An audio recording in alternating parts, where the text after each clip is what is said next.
రండిరా రండి, ఈ ఆస్థానం మీదే, లోపలికి రండిరా. కరెంట్ నా కొడుకు చేసుకోకుండా వేరే వాడు చేసుకుంటున్నా పెళ్లి. సుశీల సుశీల ఎక్కడ సుశీల?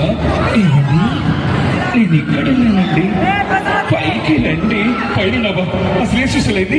ఇది నా సమాధి. సమాధి అంటే సమాధి అండి, సమాధి. అసలు దీనిలోకి వెళ్ళలేవే. అతనికి అవసరమా? ఏమండి, లోపల గారంతో బద్దలు కొట్టండి. బద్దలు కొట్టరా? బద్దలు కొట్టండి, బద్దలు కొట్టు. బద్దల కొట్టరా? విద్య నుండి విడిచిపెట్టు. ఆ సమాధిని బద్దల కొట్టు. వస్తే అరుంధతి, నీకు పెళ్ళ 83 సంవత్సరాలు నా పగతీరని పిశాచినై నీకోసం ఉన్నా. వస్తా తప్పక వస్తా, కసిగా పగనే తీర్చుకుంటా.